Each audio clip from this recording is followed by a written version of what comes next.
college football is going crazy right now. It is turning into the full WWE.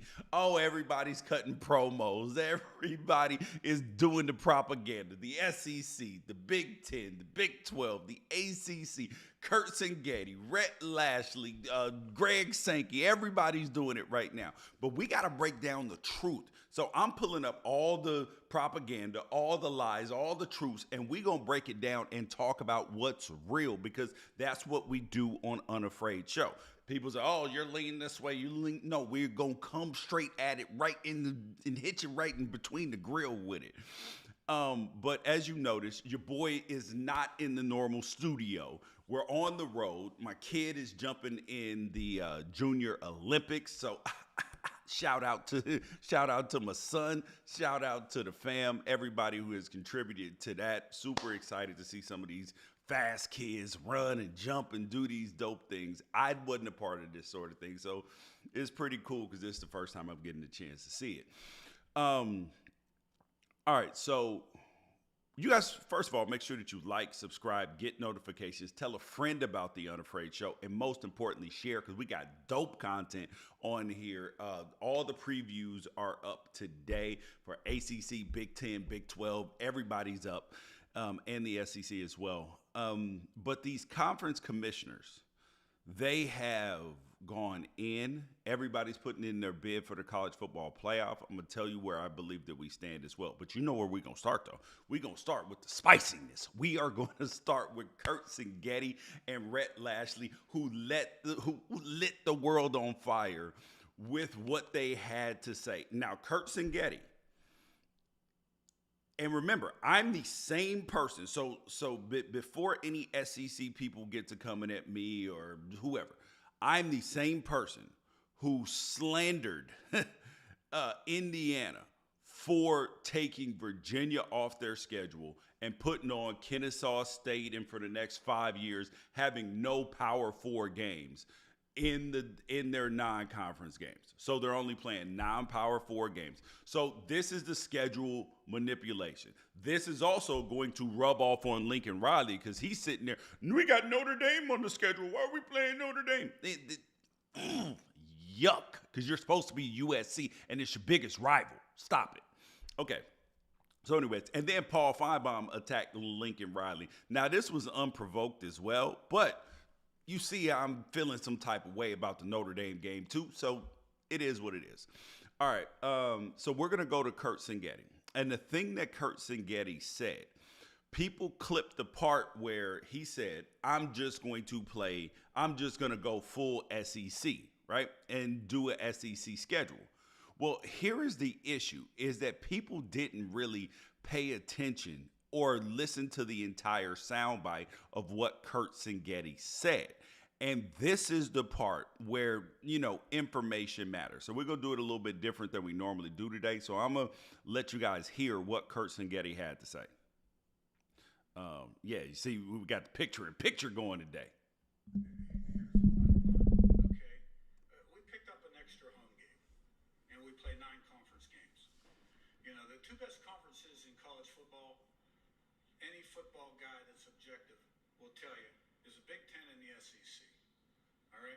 12 of the 16 SEC teams play 3 G5 or an FCS game. 12 of those teams play 36 games, 29 G5 games, and 7 FCS games. And 1 less conference game. All right? So we figured we'd just adopt SEC scheduling philosophy. Some people don't like it. I'm more focused in on those 9 conference games.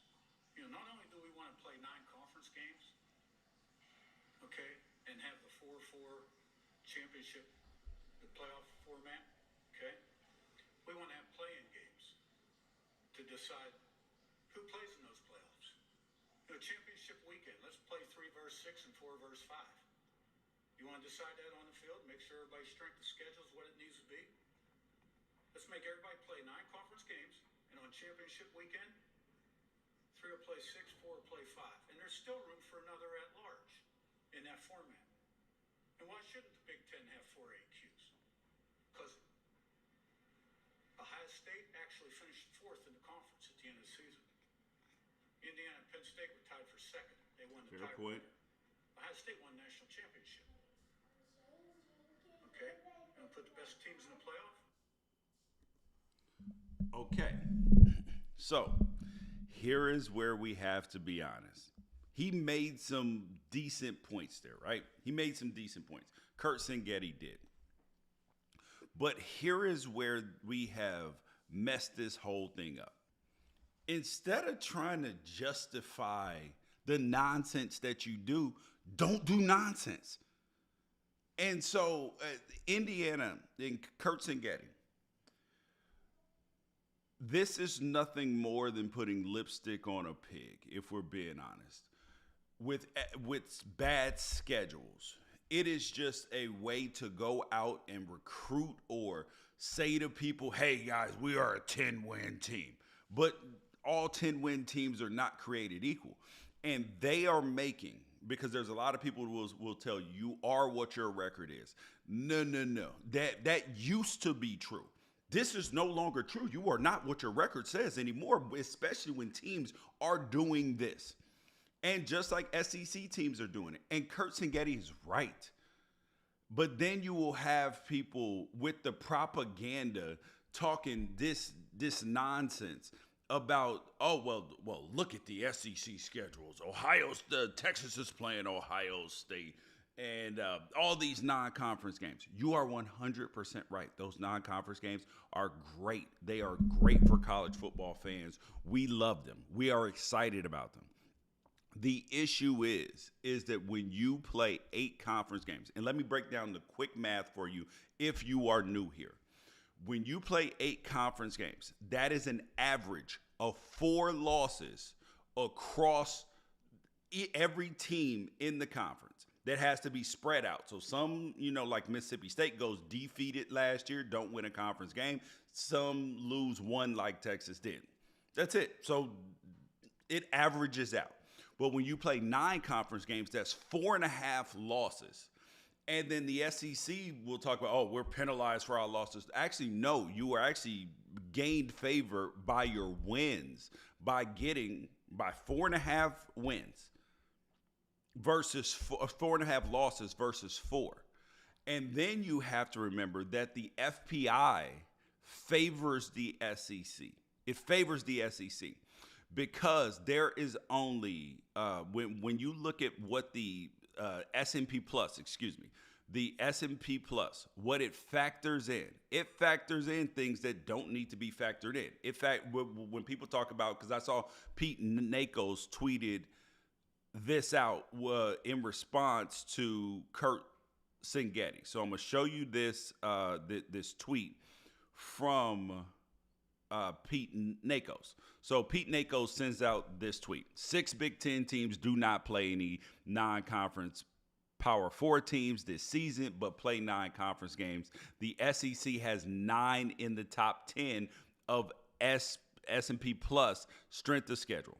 So that on its face sounds pretty bad, right?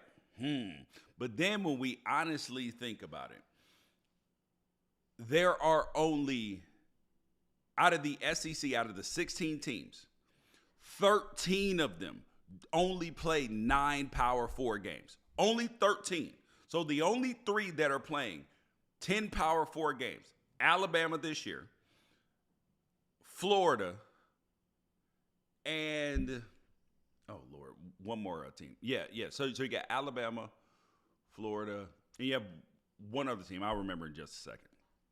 Only teams that are playing 3 Power 4 games. 10 Power 4 games. That's it.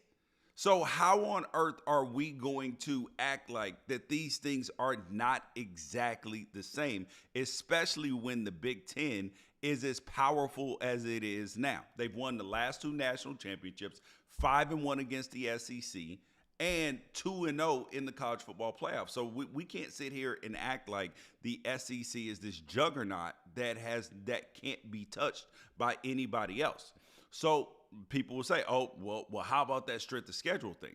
Well, here's the other part, is that the S&P Plus, here are the factors, the main factors that go into the S&P Plus. It returning production, which is a legit determining factor in whether teams are going to be good or not. 100%. Because how are you going to say that somebody has a tough preseason, a tough schedule when you don't even know if these teams are any good? You would have thought Florida State was going to be good last year, but they were 2-10. People would have thought that Alabama was going to be better. Hell, they lost to Vanderbilt. And then number 2 is recent recruiting. So how does recent recruiting factor into how tough your schedule is? Because you can have a high-ranking class that's a bust. Clemson has won 2 national championships with an average recruiting ranking of like 13. And the teams that have been in front of them have been way higher, and it's a smoke show at times on the field. And then the third factor is recent history. And I'm like, how does the recent history matter on a year-by-year basis when we are in the transfer portal era? How is that relevant data? It's not, because that recruiting class that you were looking at, that recruiting class is now out the door in the transfer portal. Some of them kids didn't pan out. And they transferred up from FCS and all of this stuff. So the makeup of rosters and recent history doesn't matter. Just like Indiana popped up last year. Vanderbilt popped up last year. It'll be, Illinois won 10 games last year. Teams are popping up year over year. So things are not the same as they used to be. So we can't even try to use the historical data that people used to use that had some accuracy and some relevancy at that point in time. Because as they say in the wire, them was the old days. These ain't the new days. Things have changed, and we have to be honest about that. And I know that these promo cutters from the SEC, promo cutters from the Big Ten, don't want to have intellectually honest conversations about this. Because at the end of the day, I guarantee you that people who are watching this show right now, you want the same thing that I want, which are great college football games all the time. That's what we want. We don't want no BS nonsense. That ain't what we want. Well, look at Indiana's non-conference schedule. Okay, cool. All right, fam. Let's also look at this. Look at this non-conference schedule. This is the SEC. Georgia, this year in non-conference. Austin P. Marshall, Charlotte. Texas, San Jose State, UTEP, Sam Houston State. Tennessee, East Tennessee State, UAB, New Mexico State. Oh, well, hey, that New Mexico State game is tough. They beat Auburn. I mean, come on. I mean, they did. Auburn plays Ball State, Mercer, and South Alabama. What are we talking about? What are we talking about? How does this non-conference schedule look any different than what Indiana put up? Somebody explain this to me. Because you can't. Kentucky's playing Toledo, Eastern Michigan, and Tennessee Tech. You can't explain it because it's lies and it's propaganda, and it makes zero sense. It makes zero sense that you're going to try to look at Indiana and say that. Come on, man. This is like when a parent tries to tell a kid, hey, son, you don't need to be eating all them snacks. You don't need to be eating all that candy. You got a game today. You gotta keep yourself in shape. And they're like, Mom, Dad, you eating all that damn candy, ain't you? Well, it's different. No, it's not, man. But people are always going to call out hypocrisy, and that's why your boy is here right now. I've been saying this for 8-9 years. But now people are bringing a light to it, which makes sense. Come on, man. It is the truth. The truth will set you free, people. The truth will set you free. All right. And then there was the Rhett Lashley comments, which people, thought that,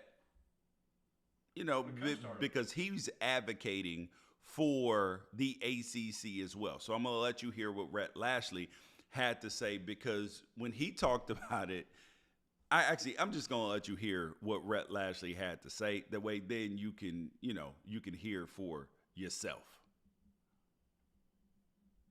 Because this was wild. League, it should be. And he's referring to the more. ACC. Easy. I just shed some light. I mean, there's only been 3 leagues win a national championship that have teams in their league right now since 1990. All the teams that have won a national championships in 1990 are either in the ACC, the SEC, or the Big Ten. Since I mentioned in the last 15 years, we're tied for the second most championships with 3 with the Big Ten. I don't know why that's not talked about more. We have national brands. We've won championships. The revenue is almost double who's 4th. We have our own network, the competition, the investment. I just think it speaks for itself. And so most people want to see things decided on the field, so let's let it happen that way. I don't think there's any question that if it stayed at 12, we're every year a multi-bid league. I mean, Miami should have been last year at 10-2. There's no question they were one of the top 12 teams in America. But it does get tough, and especially when you have a human committee making decisions. Again, it's a hard job. It's set up for failure. They're great people. They do the best they can. When it comes to our league, it should be talked about more. It should be easy. I just shed some light. I mean, there's only been 3 leagues win a national championship. This is where teams in their league right now. Stats can be manipulated. Stats can be manipulated, people. The perfect example. Yes, the ACC has put out some fielded national championship teams. Clemson, they fielded Miami, all those things. So you can't just discount the league where people, that league's trash. You can't. But everybody is advocating for themselves. And you have Rhett Lashley sitting there saying, let it be decided on the field. Curt Zingetti, let it be decided on the field. Greg Sankey, let it be decided on the field. Okay, well, I got a solution to decide it on the field. Let's decide it on the field. Everybody go to 8 conference games. 8 conference games. And then you schedule, if you're the SEC, 1 game against the Big Ten, 1 game against the Big 12, 1 game against the ACC. And do I know the numbers are off? Yes. Yes, the ACC's only got 17 teams. You add in Memphis to one of those conferences. You add in Tulane, other schools that want to be in, and now you got balanced conferences. If everybody has 18 teams, cool. The math is there. So you schedule one of those games. And then you can schedule a G5 game, or you can schedule an FCS game if you want to. That'll be deciding it on the field. Because at the end of the day, you know what you will have? You will have empirical data on the field. You will have data from the field where you know who's better, which conferences performed better against each other, which conferences didn't. So now when you are putting together an 8-team playoff field, a 12-team, a 16-team, however many teams that they come up with and decide, it will be easy to pick those teams out. It will be easy to say who should have the most bids. It'll be easy because you will have data against each other. So let's do exactly what the coaches want. Let's settle it on the field. Because if you let them settle it on the field, them records ain't going to look like they want them to look. Some of these schools, some of these coaches are going to be staring at 7, 8 wins straight down the face instead of a fake 9, a fake 10. That's what you're going to have. And these coaches, they don't want that. But you know what that'll do? That will set expectations. That will bring things back down to reality. That will stop the participation trophy wins. That will stop the participation trophy records. Because that's what we got. 10 wins ain't what it used to be. 10 wins, double-digit wins in college football used to be like, yo, we are a special program. 10 wins now means, hey, let me see that schedule. Let me see that schedule. I need to see it. I'm just saying. Because if you're in the SEC and you were like, and you were like a team who didn't play a Power 4 non-conference game, or you played Ole Miss like that had Wake Forest last year, right? So let's say that you were one of those teams. You end up with 4 free wins to start the season. So now you're 4-0. Oh my God. 4-0. We got 8 games left. Oh man. So we got to go 6-2 to get to 10 wins. 6-2 to get to 10 wins. Or just to even get to 8 or 9 wins. So we got to go 4-4 in conference to get an 8-win season? Oh, that's positive, right? Exactly. The math don't math the way that people are saying. But now let's go on and talk about how this then has impacted the college football playoff. Because the Big Ten commissioner, Tony Petitti, and Phillips, they had 2 totally different sentiments. Now, Tony Petitti said it's possible that a team that goes 6-3 in the Big Ten play, that they should be qualified for the Big Ten or for the college football playoff. This is why it needs to be settled on the field. But then you got Jim Phillips, who talked about, doing things in good faith. And I understand it because he sounds real Pollyanna right now. People are like, oh, yeah. When in reality, he's the one who's probably the most measured out of all the conference commissioners. He's probably the one that is the most level-headed, him and Brett Yormark probably, about what should happen and should be the future of college football. But what has happened is power has gotten consolidated, and now you got 2 tyrants in the SEC and the Big Ten running around doing what's best for them and not what's best for college football, which is what all I want, and I know that's all that you want too, is to be advocating for that. But the WWE loves it. WWE loves it. All right, another thing that happened at the Big Ten Media Day, you had Ryan Day. And mind you, this is interesting because I know personally there are some Big Ten coaches that do not like each other. They don't.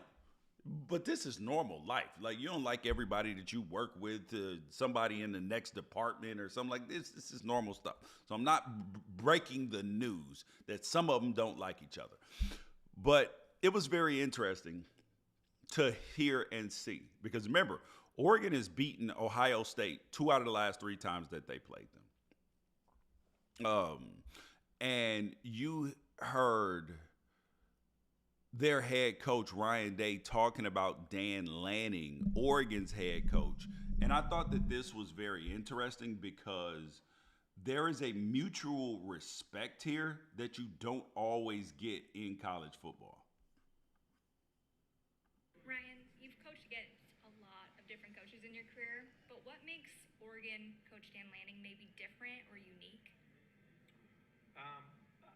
I think Dan is a great coach. I think he's got a great perspective when you really get a chance to know him, which I have.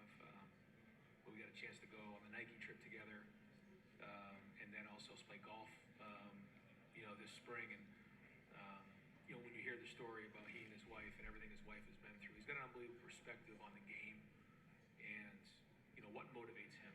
And so you don't always see that in coaches. So I have a lot of respect for him and not only the work that he does, but also the perspective that he has. He cares about people, and he's got a good balance in his life, I believe.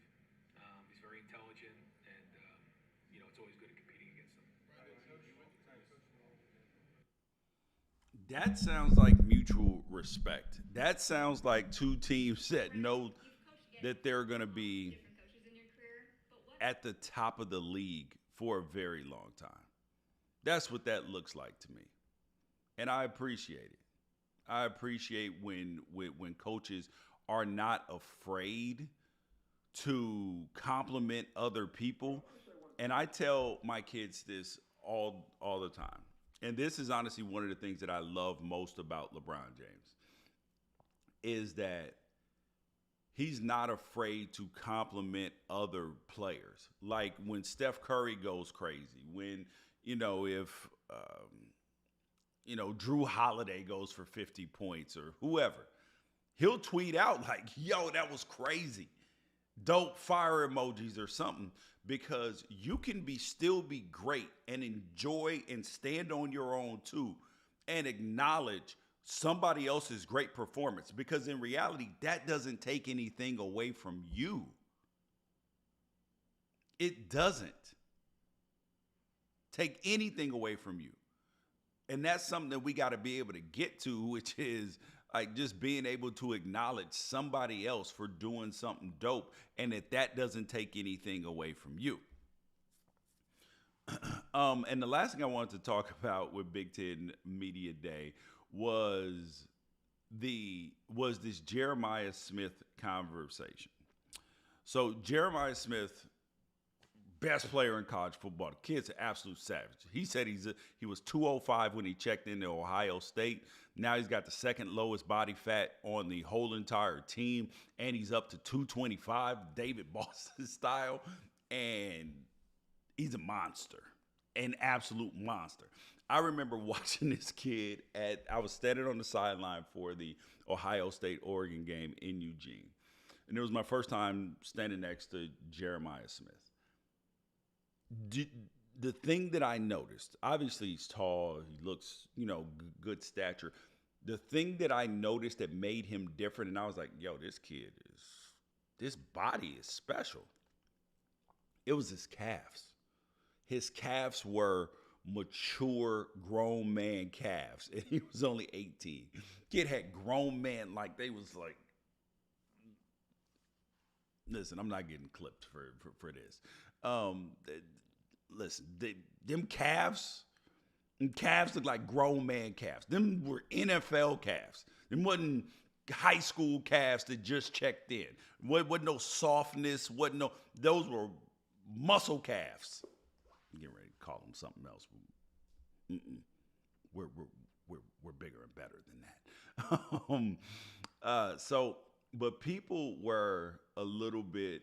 He made a comment that I appreciated. As a guy who went to Oregon and an advocate for different college football teams getting the acknowledgement. Like when EA Sports last year put out their rankings for the toughest places to play in college football, Eugene was not high enough with Autzen Stadium. And then you had, I didn't believe that Washington Huskies, they should have been on that list, one of the loudest recorded stadiums around. And you also have Utah Stadium, which is crazy. The muss is insane. So I'm always advocating for the college stadiums that people haven't been to, because people foolishly believe that just because a stadium is bigger, because it holds 95,000 people or 100,000 people like the Big House does, that it's louder than some of these stadiums, and it's not. And Jeremiah Smith came out and was like, Oregon's the loudest place I've ever been in my whole life. It was like you couldn't even hear yourself think. You couldn't hear yourself talk. And this is the thing that I want college football fans to understand.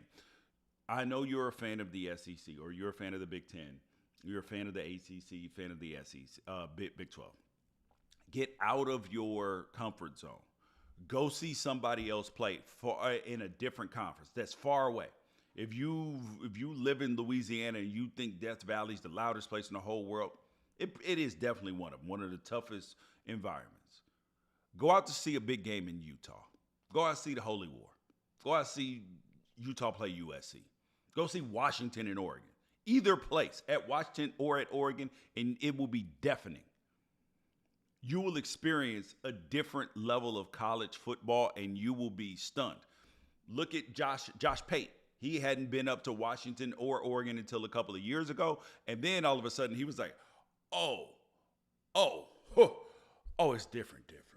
Oh, it's different up here. I was used to this South. And I've been brainwashed to believe that this is the only way, when it's another way. It's just like when we grow up and we think that all the things that our parents teach us are true. And then we come out and we're like, oh man, damn. I guess that wasn't true. And you got to do some unlearning. This same thing you got to do in college football. You got to do a little bit of unlearning. All right. The last thing we got to talk about today is, second to last thing, because we got more drama.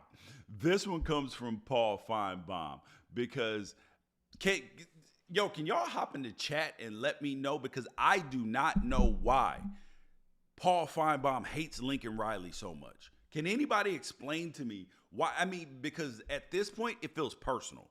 This doesn't feel like it's a football thing.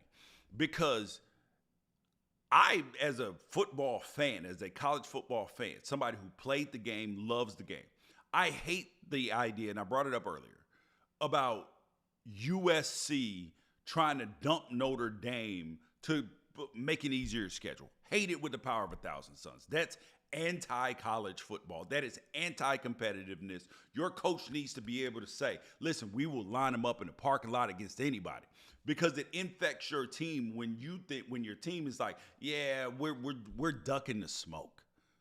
Curt Zingetti is going to find that out too. It is going to infect his team too. Now, that doesn't mean your team's going to be bad, but it does mean that you're going to have a little bit of infection in it from that. And that's just the truth. So Paul Feinbaum, unsolicited and unprovoked, said this at the end of, so I guess he was on KREF Sports on Dari Nawakan's show. All right, let me put the clip up for you, because this was, I was like, Paul, damn, I know you don't like the dude, but damn, this just was unprovoked. Like, he didn't end the interview just so he could say this. But I want to say one thing before I go. The thing that I'm most excited about Big Ten Media Days is I want to hear Lincoln Riley try to explain his last 2 years, because I can't think of anybody whose coaching has been more fraudulent since his first year with Caleb Williams. And I say that as somebody who admired what Lincoln Riley did at OU. I didn't. It don't sound like it. But I really think, and I know a lot of people are still gnashing teeth in Norman and Oklahoma City and across that state, but I frankly believe the Sooner Nation is better off today than it would have been had he stayed around, because there is something wrong with this guy, Dorian. I know we don't have time. I know we're at the end of the segment, but I did want to close on that note. I am underwhelmed, and I can't think of a coach in modern time who's making the kind of money that he's making who has done less.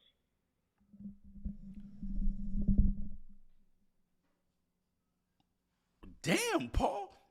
He started the interview. So when you do interviews, the host is trying to give you an out.